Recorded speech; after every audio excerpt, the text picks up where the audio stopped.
Do you need to avoid simple carbohydrates like white bread, candy, and refined sugars in order to lose body fat and develop a lean and muscular physique? Many health professionals seem to think so. For example, this is a headline from an article on Fox News titled, "Overeating isn't fueling obesity, it's too many carbohydrates in our diet." In this video, I'm going to explain why the idea that carbs cause weight gain is completely wrong. And in fact, a high carbohydrate diet is probably preferable if you're trying to lose body fat and improve your physique. First, we need to discuss where this idea that refined carbohydrates cause weight gain even came from. This concept is known as the carbohydrate insulin model of obesity, or CIM for short. The main argument is that overeating calories isn't what causes weight gain. Instead, overeating refined carbohydrates is. The logic behind the carbohydrate insulin model of obesity goes as follows. When we eat carbohydrates, they're converted to glucose, which increases our blood sugar. In response to higher blood sugar, our pancreas secretes insulin. Insulin allows for glucose in our blood to be absorbed by different tissues, including muscle and adipose tissue, which is just a scientific term for fat.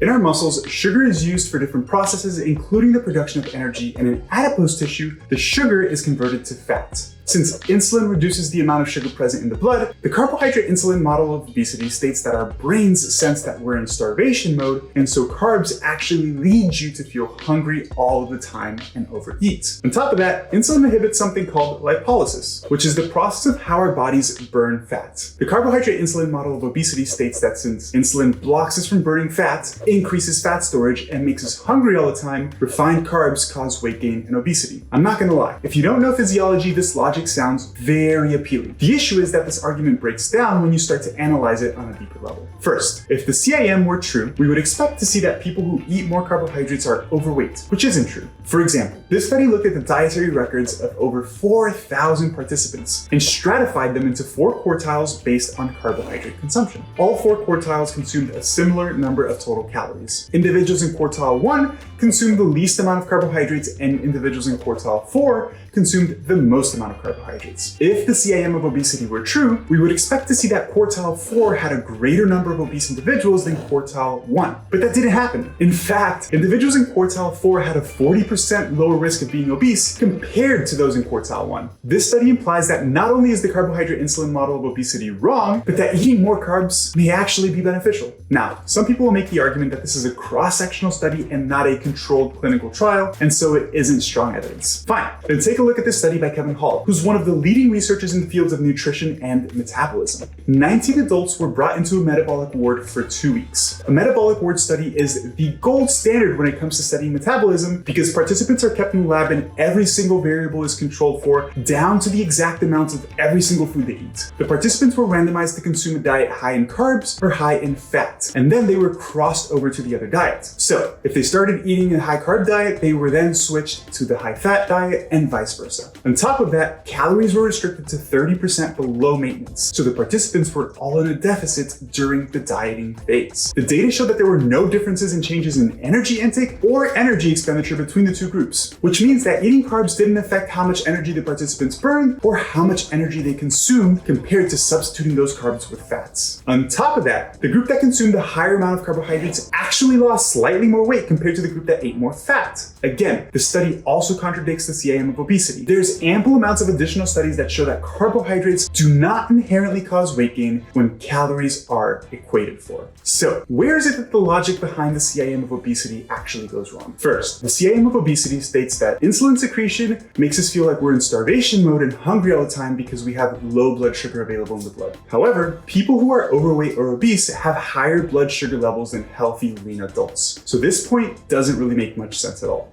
Next, the CIM of obesity states that insulin converts sugars to fat and thus causes you to gain weight. This is a straw man argument that only focuses on what happens immediately after you eat carbohydrates and fails to take into account what happens over the rest of the day, over 24 hours. It's true that when we eat carbs, some of those carbs will be stored as fat. But guess what? When you eat dietary fat, you also store some of that fat as fat. But that doesn't mean that you're gonna gain any body fat. Let me explain. Let's say that your energy expenditure is around 2,400 calories per day, which comes out to about 100 calories per hour over 24 hours. Now, let's say you have a big meal 3 times per day. Since the energy in that meal is most likely more than the amount of energy you burned during the time that it took you to eat and digest that meal, you're going to store some fat for a period of time following your meal. However, at some point, since you're not eating and your body is still burning calories, you're actually gonna burn some fat to get the energy that your body needs. This will happen after every single meal, independent of whether you ate carbohydrates or not. How much total energy you eat, aka calories, is more important than what macronutrients those calories come from. The net difference between fat storage and fat burn throughout the day is what dictates whether you gain or lose fat over time. If net fat storage is more than fat burned, you'll gain body fat over time. If net fat storage is less than net fat gain, you'll lose body fat over time. The CIM of obesity only focus on what happens right when you eat carbs and doesn't take into account what's going on in between meals or throughout the rest of the day. It also leaves out the fact that you store fat after a high-fat meal as well, and not just carbohydrates. That's why the studies that I showed earlier in this video show that when total calories are controlled for, it doesn't really matter if more of those calories are coming from carbohydrates or from fats. Now, by no means am I suggesting that you should eat a diet high in processed sugars. We all know that's not a good idea. It's true that processed sugars don't provide any nutritional value and they don't do much to help keep you satisfied or full. On top of that, there's plenty of evidence to show that consuming highly processed foods results in greater caloric intake compared to consuming mainly unprocessed foods. For example, this study by Kevin Hall showed that individuals who were asked to eat a diet made up of mainly ultra-processed foods consumed on average 500 more calories per day than those who consumed a diet made up of mainly unprocessed foods. However, that doesn't mean that processed foods inherently cause weight gain outside of energy balance. It just means that they're really easy to overeat. On top of that, most of these ultra-processed foods are high in both sugar and fat, so we can't just blame their overconsumption on carbohydrates. Hopefully by now you understand why the carbohydrate insulin model of obesity is wrong, and carbs don't cause you to gain weight.